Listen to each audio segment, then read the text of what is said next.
Greetings and salutations, and welcome to Vesperisms, the art of thinking for yourself. I'm your host, author-illustrator Vesper Stamper, and this is your weekly 15-ish minute recalibration of your artistic worldview. So grab your coffee and have a seat in my studio, and let's have a chat. This is episode 8, Artistic Action, the Destination of the Pathway. Right before the protests and riots began in late May this year, I had been rounding the corner on this series I've been calling The Pathway, which is a rudimentary exploration of the artistic process. It wasn't meant to be exhaustive. I mean, goodness, I'm not the first person to explore the subject of process, and we only have 15 minutes together, ostensibly, once a week. But, it was going along quite nicely, and lots of you were writing to me with great thoughts and questions, and I was almost done. But then we all sort of fell apart. I said it before in a previous episode, my personality is that of a doer. My mascot is action from West Side Story, remember? When crisis comes, I tend to snap into action, and part of growing up with a survivor's mindset is that I want to do more than make the bad thing go away. I want to slash and burn the bad thing so that it can never come back. But the bad things that were happening were, I admit, more than I had the capacity to fight at the time. After the deaths of Ahmaud Arbery and George Floyd, I could have said a lot of things. I certainly wanted to. If I were operating on the reflexes I had when I was younger, I would have come out with all of the anger I felt and made a series of statements. But the benefit of age is timing and knowing from experience which approaches to crisis are actually successful and what actually works. And then the destruction of public art began to get so widespread that we were no longer talking about Confederate statues of dubious origin and intent. We were now going after who we thought were the good guys, like Abraham Lincoln, and monuments commissioned by emancipated slaves themselves. And now this week in Istanbul, the Byzantine cathedral called Hagia Sophia, which has been a secular museum since the 1930s, is being converted back into a mosque, which has a lot of ramifications. Hagia Sophia was the site of several movements of iconoclasm. It's really as though the world is in the middle of an intense iconoclastic movement, as we literally destroy graven images, which is a way of destroying story and, yes, history. So it's been a bit much for me as both an artist and an author of historical fiction, and as somebody deeply rooted in art history. So I went underground and tried as best as I could to care for my friends and do a lot of listening and sorting through the million messages coming at me from the headlines and commentators and friends with a multiplicity of perspectives on current events. And because my stock in trade is historical fiction, I tried to read as much history as I could and as much reasonable analysis as I could. As St. Francis of Assisi prayed, help me not to seek so much to be understood as to understand. So all of that meant that I had to put Vesperisms down for a few weeks. Honestly, I wondered whether an episode on artistic action was needed at that time, but I also did not want it to be misconstrued that I was doing an episode on activism. That's a completely different subject, and it's not one I want to talk about just yet. I have a lot of processing to do on that front. There is a lot of pressure, especially on anyone with a public platform, and let's face it, everyone is public, so what does that even mean? A lot of pressure to make a statement in support of one side or the other. I saw many colleagues of mine put up posts, take them down, apologize for not understanding the full picture, repost things with disclaimers or words crossed out, and this has gone on for weeks. It's like way too many words. And don't even get me started on the Harper's letter, which I will be referencing soon on an upcoming episode. But there is one thing that I want to make very clear, and it's a promise to you as my listeners. I will never make a statement in support of any cause that I have not fully taken time to understand. And I will never use anyone else's words that I do not fully believe in or that have double meanings. Words are such weighty things, and they must be carefully chosen. And since I do words and images for a living, I'm extremely careful about my use of them, and I felt that I needed more time with mine. I was not about to give you anything cheaply acquired. I respect my readers and my listeners greatly. You've given me the trust of your precious time, and I know that many of you are artists at all stages of your careers, and you're watching what people like me do. And some of you are other people's children, minors who are still in the care of your parents, and I take that very seriously. I believe at the end of my life, I will have to give account of every careless word I've spoken. So I want to thank you for trusting me to share what I've learned about being and thinking like an artist. It means a lot to me. So even though we're not doing an episode right now about activism, I think that what we're talking about dovetails nicely into talking about artistic action. Over the last few episodes about the pathway, we've established that artists take in information through our bodies, namely the five senses, and that is called perception. And we then organize our perception into a catalog of thoughts. And once those are sufficiently able to be articulated, we use speech to manifest our thoughts, either in journal writing to ourselves or to others, whether it's one-on-one or in a group or to an audience. But all of those, as we explored, are part of what I call sketch phase. Well, how does an artist take an idea all the way from sketch phase to create a finished artwork? What is that magical moment when one puts brush to canvas or pencils the first treble clef on the manuscript paper? Well, that's complex. So let me give you a picture. To draw a perfect circle, you learn to do it quickly and repeatedly.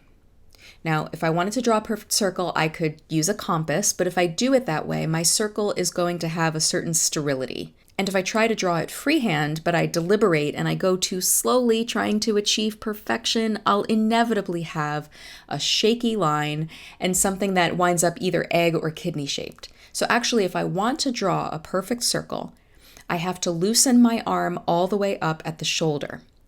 I may simulate the circular movement just above the paper before making my mark, and then I will touch the pencil to the paper and repeat that movement with light lines, only firming and darkening the line once I've repeated it sufficiently to get it into my muscle memory. Muscle memory, repetition, progressive darkening, loosening up. It's not immediately obvious, but these are the secrets to creating a final work. You see, often you don't know you're creating a final work until you're already halfway through, and sometimes when you think you're on a final piece, you realize you're actually not ready. Even as an artist working commercially for clients on deadlines, I don't just sit down and create a finished work. For example, when I'm working on a fully illustrated novel that has around 40 works in it, the version of a piece that you see in the hardcover may have 3 or 4 previous iterations sitting in my flat file. Sometimes it's only once I've put the final stroke on a piece that I know it's the piece that will go into the book. I build a history with my work. My work and I have a relationship, and it's one that is living and active and never complete. Just because a piece doesn't land the first time I try it doesn't mean I've failed. Those multiple iterations of a piece become reframed in my mind as studies rather than failures. More fully realized than sketch phase, they become drafts, even if they started out as intended final actions. The same is definitely true of drafts of a novel, which is a process that more people may be familiar with. Now, I don't have the heart to do this, but I know some writers write the first draft and immediately throw it in the garbage and start from scratch. And I think you've got to have a hell of a lot of confidence in your recall ability to do that, and I do not. My short-term memory is not the best, my friends, not the best. But any writer will tell you that the first draft, as exhilarating as it feels to complete, is not the final draft. It's a common shortcoming of new writers to get attached to the first draft just because it's completed and not move on to multiple edits. Sometimes they'll even submit that first draft to an agent or an editor, not knowing that first drafts should never see the light of day. Rejection ensues, discouragement follows, and maybe in an effort to just get the thing out there, they'll self-publish it or they'll put it on Amazon as a print on demand. That kind of shortcut can be a real detriment to your relationship to your work and to your understanding of what constitutes final work. And I'm not denigrating self-publishing, by the way. I'm just saying that no matter how one chooses to put work into the world, there are always several deeper levels one has to go through to really know that they've exhausted the drafts and arrived at the final. Completed does not equal finished. Now, I don't know about you. I'm sure you're far more mature than me in this. But it's easy for me to assume that other artists are banging out the final artwork like well-oiled machines while I'm over here having to do 3 or 4 iterations of mine before I get it right.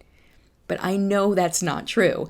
You visit any artist studio or you listen to their demos or you watch a dance rehearsal and you can see that maybe half of what they create does not ever meet the public gaze. I mean, think about it. If it did, there would be no reason to create anymore. Artists are always interpreting the world, iterating and reiterating the things that they find interesting. Often an artist will be exploring the same themes or the same shapes through their entire life, and you look over a body of work and you can see that that's true. So for me in grad school, my thesis professor, David Sandlin, had us create a presentation on our trajectory as illustrators.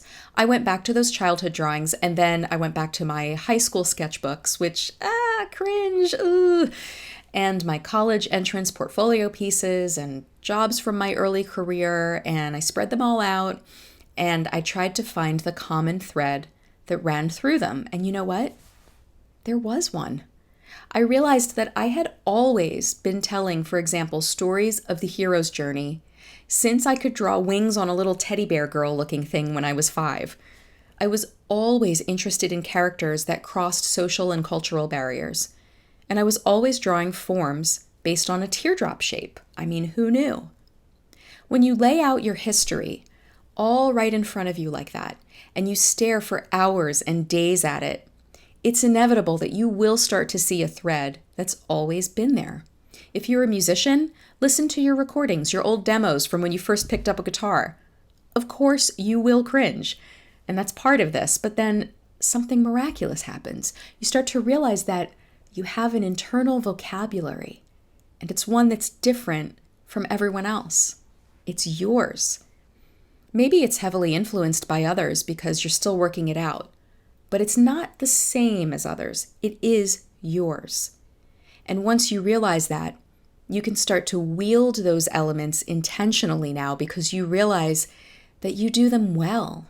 You begin to understand your own language, and you begin to create your own work. So during quarantine, I have to confess something to you. I've actually done very little painting. I had a picture book that I was finishing up, which was a biography of Jane Austen, and a book cover and interiors for a middle grade novel. And you can see these on my Instagram and pre-order them, by the way. I would not mind if you did that. And I did some observational stuff, some landscapes and things. But my sketchbook had almost no drawings in it. I found that I was hand lettering words, and more words, just arranging them on the pages of my sketchbook. I tried to keep up my journaling, and I did a lot of reading, and I did a lot of gardening. Some of that was because I began to plan ahead for food security, not knowing how disruptive the pandemic would ultimately be to the supply chains. And we got chickens. Yes, we got chickens. Yeah, good girl. Oh, you can do it. You got it. And we have a landing. Oh, she got a bug. She did? Yeah. That was quick. Oh, here comes Cackletop. Cackletop's much faster. It's like, yeah, Cackletop's like, whatever. I've done this before. this is nothing new. The gardening became really important, though. It became the one place where I could clear my head, think my own thoughts, and visualize solutions. I wasn't making final artwork. I was in sketch phase. And I think I'm still in sketch phase. It's lasted kind of a long time now. But along the way, I was plugging away at an idea for a new book. And I found that the themes I was struggling through were actually incredibly relevant to what was going on in the world. So I interpreted my perceptions into thoughts and then speech into the form of this book pitch, which I sent out this past week. That was my artistic action. Was it a complete book? No. But it was a fully cohesive pitch for a book. Was it something I could put up on Instagram? No. I'll let you know, guys, my book creation process takes fully 3 years from conception to publication. And what lies ahead of me now is to dive back into that process of further refining, drawing that circle, getting the writing and illustration processes back into my muscle memory. And I'll tell you what, I have never been more excited about a project in my life than I am about this book I'm starting. And meantime, I do have a finished work. My new book, A Cloud of Outrageous Blue. In a couple of weeks or so, I'll have the finished hardbound copies arriving at my doorstep. I'll see that Penguin Random House logo on the box, and my heart will skip a beat, and I'll slice open the tape on the box while my husband takes a video, and I'll get to lift out that first copy and smell the fresh ink and hear the crackle of the spine as I take my first look at the pages. And my readers will have the same experience when A Cloud of Outrageous Blue arrives in their mailbox in August, and we'll all get to enjoy the finished work together, this manifestation of artistic action, born out of a long, arduous process, this long walk down the pathway. How about you? How do you know when your work is truly finished? What is your pathway like? I would love to dialogue with you about it. This episode was not meant to be a how-to on how to finish your work. This is something that is very individual for each person's process. So let me know. I would really like to know what your process looks like.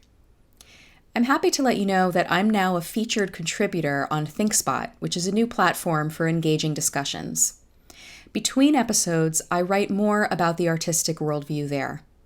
Go to thinkspot.com and look for me in the list of featured contributors. Thanks for joining me on this week's Vesperisms. Please subscribe to Vesperisms now and follow me on Instagram at Vesper-illustration, which is the main place that I hang out. If you'd like to subscribe to my monthly newsletter at vesperillustration.com, you'll get news about my work and a free outtake chapter from my new book, A Cloud of Outrageous Blue, which happens to be about a girl discovering her creative gifts at the onset of the pandemic Great Plague of 1348. And I would love if you'd leave a 5-star review. That'll help others to find this podcast, because at such a time of unrest, don't you think we need to spread the message of an artistic worldview to more people? I certainly do. Music for Vesperisms is, as always, provided by Ben Vesper. That's my band. At such a time as this, your voice is important. Your contribution matters. And just remember, work isn't everything, but everything is the work. See you next time.